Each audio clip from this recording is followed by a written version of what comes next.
Glissshop.com, le spécialiste des sports d'hiver, est heureux de soutenir Coup de Poudre. Glisshop est le partenaire idéal pour vous équiper de la tête aux pieds et assurer votre sécurité.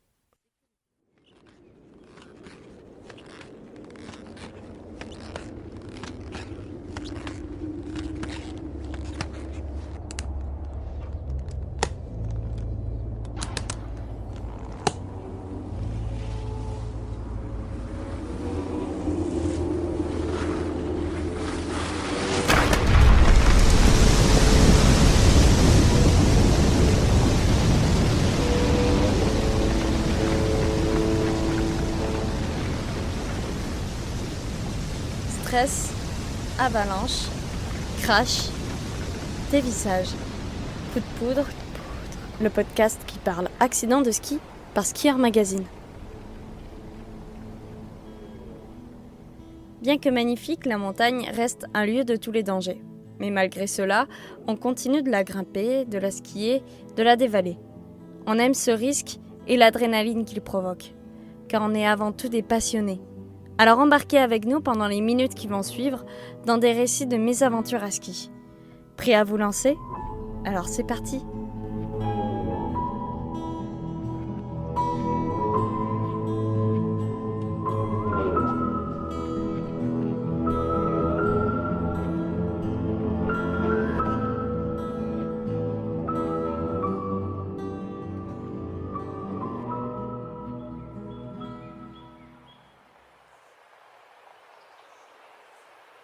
Janvier 2019. Émilie Terran, 29 ans, skieuse du Freeride World Qualifier, vient d'emménager en Italie. J'habitais à l'époque à Gressoney, en Italie, pas très loin d'Aoste. J'habitais là-bas avec mon copain. Et c'était une station qu'on avait emménagé début décembre. Donc tout le mois de décembre et janvier, on est parti un peu tout autour pour regarder un petit peu ce qu'on pouvait faire. Et là, le 26 janvier, on avait décidé de partir faire un nouvel itinéraire qu'on ne connaissait pas. Donc on avait regardé le topo. La veille, on était déjà parti dans le coin, histoire de reconnaître un petit peu. Et là, on voulait faire une nouvelle partie, une nouvelle descente.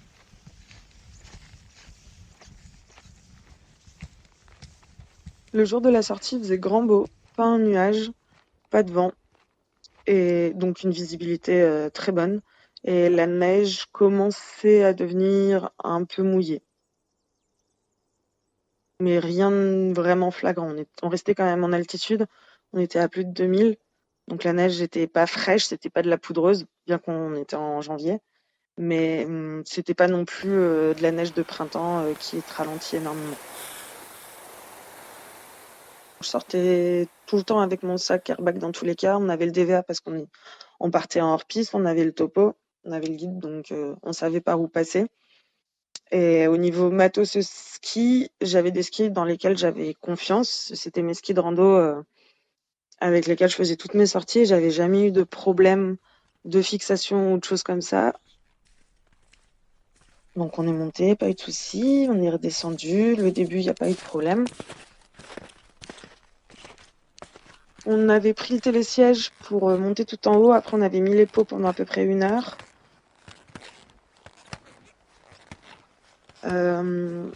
La première descente, c'était des couloirs assez larges qui, pareil, descendaient sur des barres rocheuses, mais plus progressives, pas des vraies grosses barres qui descendaient à pic. Donc, du ride assez tranquille, très agréable à rider. On pouvait prendre un petit peu de vitesse sans pour autant prendre trop de risques. Et après, la deuxième partie, ça devenait un petit peu plus, je dirais, comme un couloir. Plus bas, en fait, ça t'amenait vraiment en couloir. Et donc, juste un peu au-dessus, c'était des barres rocheuses un petit peu plus grosses qui se rassemblaient un petit peu. D'où le fait, du coup, de zigzaguer entre les barres rocheuses pour pouvoir récupérer les couloirs qui sortaient comme il fallait. C'était une phase sud-est, si je me trompe pas. On n'avait pas de corde sur nous. Et donc, c'était une descente qui nécessitait pas de corde, donc on n'avait pas pris la corde avec nous.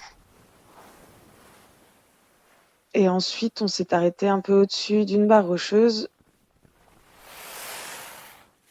C'était une barre rocheuse d'une dizaine de mètres. Donc, on devait en fait juste la traverser à l'horizontale pour aller récupérer un petit couloir qui était juste à côté.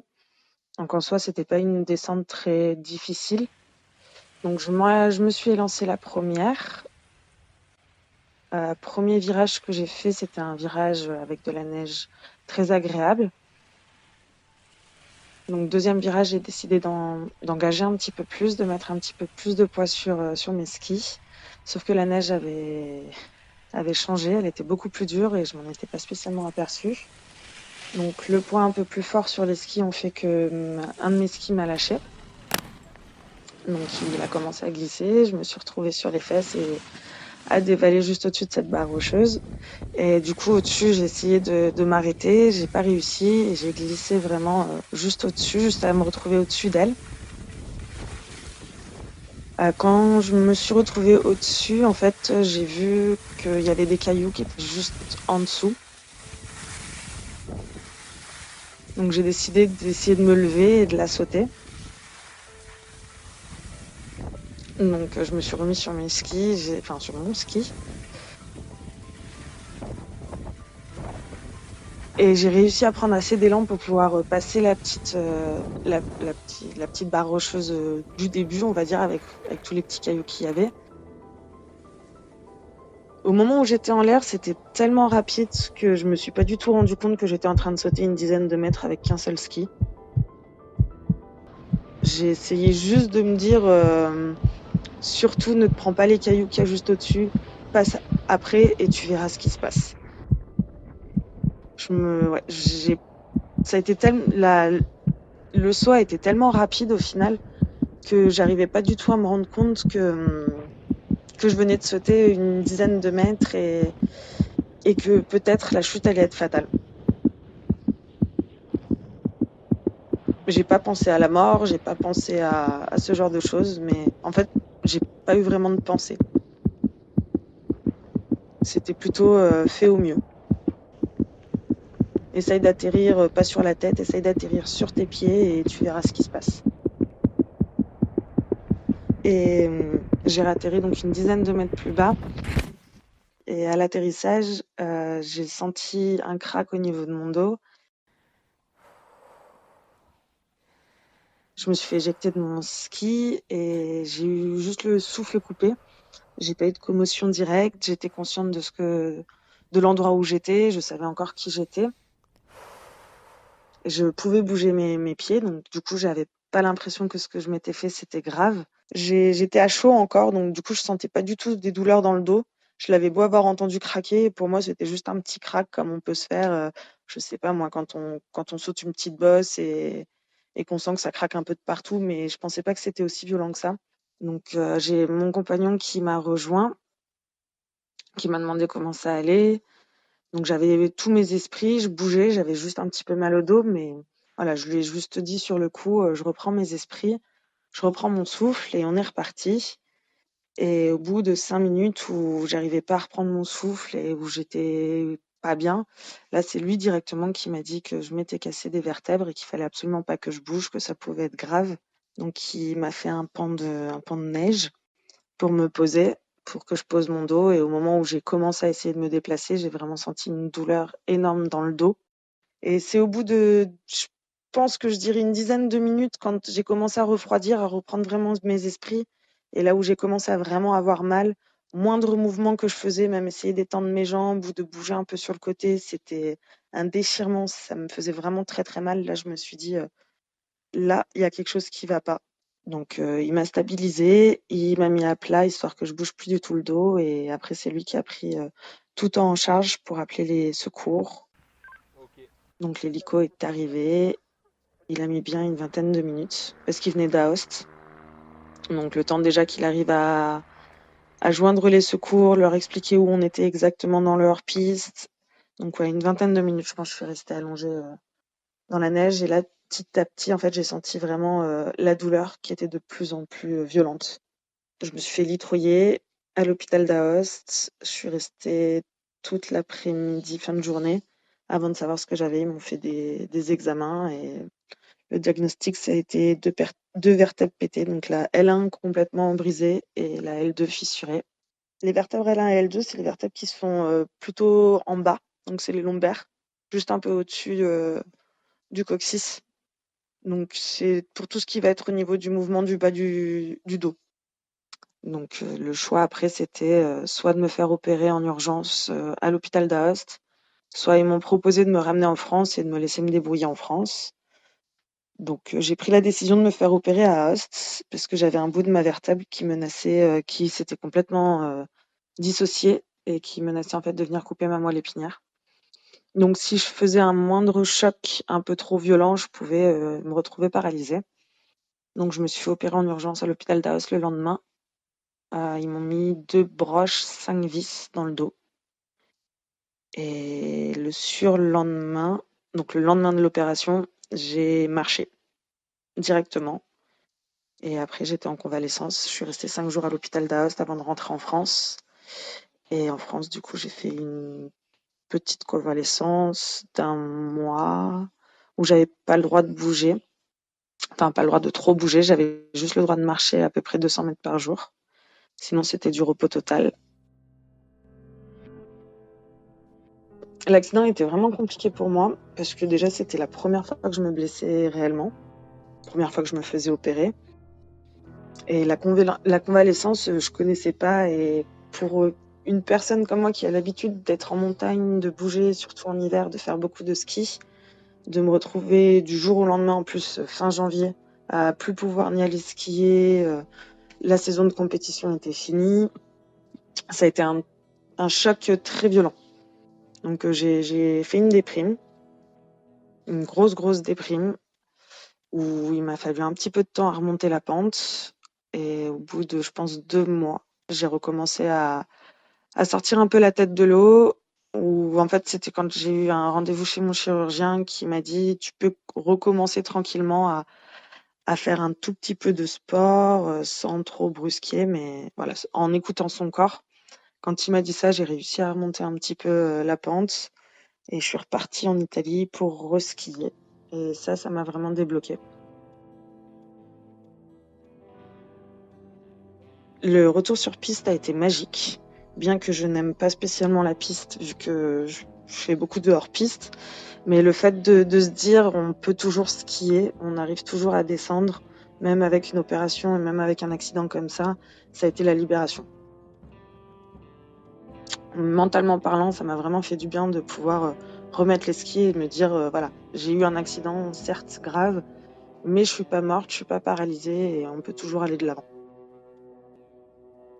Étonnamment, quand je repense à cet accident, ça m'a vraiment libéré l'esprit. Enfin, je l'ai vu cette année sur mes skis, je suis beaucoup plus confiante. J'arrive à faire des choses que j'aurais pas fait avant. Ça a été au début, ça a été vraiment très très compliqué. Je l'ai senti comme une faiblesse parce que je me sentais vraiment amoindrie. Et maintenant, avec le recul, ça fait un peu plus d'1 an maintenant que j'ai eu mon accident, je le ressens vraiment comme une force qui m'aide maintenant à aller vraiment de l'avant, à me dire bah voilà, t'es passé pas loin de quelque chose de très tragique, mais tu t'en es sorti. Maintenant, tu peux reprendre tes activités, tu peux reskier, tu peux refaire du vélo, tu peux vivre tout simplement, tu peux marcher, t'as pas d'autres séquelles, à part avoir un peu mal au dos de temps en temps, mais t'as pas de séquelles, donc va vers l'avant et fonce, quoi. Ça m'a aidé pour ça. Mon compagnon, il était en snowboard, enfin il est en snowboard. Il a fait aussi également de la compétition, c'est comme ça qu'on s'est rencontrés.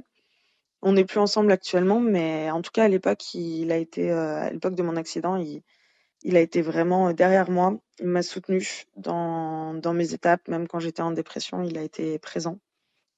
Et c'est lui qui m'a poussée à remettre les skis 2 mois après mon opération pour que justement j'ai pas ce blocage-là à me dire plus jamais je reskierai.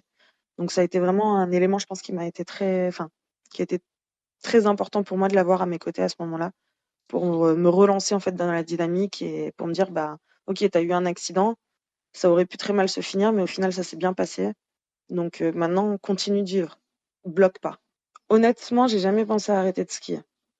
Mais quand mon chirurgien, parce que du coup le chirurgien était italien quand je me suis fait opérer à Asti, donc après je suis rentrée en France et j'ai pris un autre chirurgien en France. Il a été assez honnête avec moi en me disant que ça allait être compliqué sur les débuts, qu'il faudrait que je mette un frein.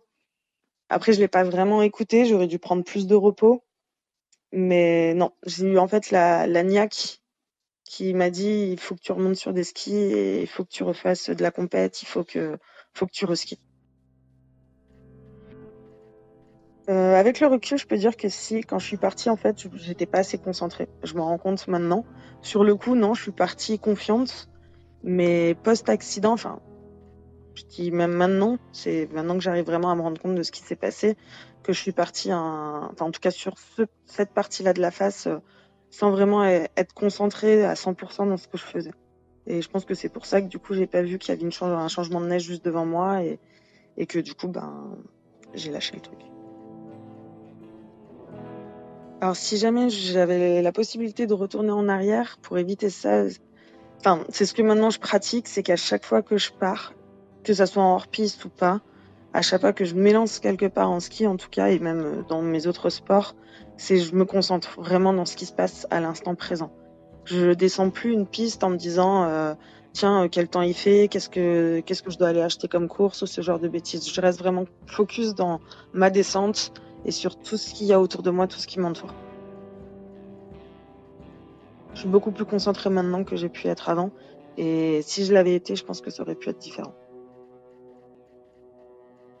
Avec le recul toujours, maintenant je fais beaucoup plus gaffe parce que je pense que que j'ai eu du jeu dans ma fixation. Enfin, c'est pas je pense, en fait, je m'en suis rendu compte après et sur le coup, en fait, j'avais juste pas du tout fait attention vu que c'est vrai que j'avais jamais eu d'accident, qu'elles avaient jamais déchaussé. Je m'étais jamais posé la question à les vérifier. Je veux dire même à nu, à la maison, voir s'il y avait pas de jeu, pas de choses comme ça. Et je pense que ça, du coup, c'est pas je pense, c'est sûr, ça n'a pas du tout aidé, au fait de déchausser aussi, entre guillemets, «rapidement», quoi. Dès qu'on descend et surtout dans la montagne, surtout en hors piste, c'est de jamais prendre pour acquis les choses. C'est que même voilà, là, c'était une descente qui était pas compliquée de base, qui était assez simple, assez intuitive et sauf que manque de concentration, manque de vérification de matos aussi et ça aurait pu être beaucoup plus tragique que ça. Donc c'est super important de vraiment être focus sur ce qu'on fait, même si on pense que c'est une petite descente qui est super simple, même si on pense que qu'il y a pas de risque, il peut toujours y avoir un risque. Donc c'est vrai que c'est super important d'être focus sur l'instant exact où on fait les choses et bien sûr de vérifier son matériel. Retrouvez le meilleur du ski sur Skieur Magazine en kiosque dès le mois d'octobre ou dès à présent sur notre site internet skieur.com et sur notre application App Store et Google Play. Rendez-vous également sur le site de notre partenaire Glisse Shop, l'enseigne de référence des amoureux de la glisse, l'expertise, le choix et le conseil. C'était Coup de poudre, un podcast proposé par Skieur Magazine.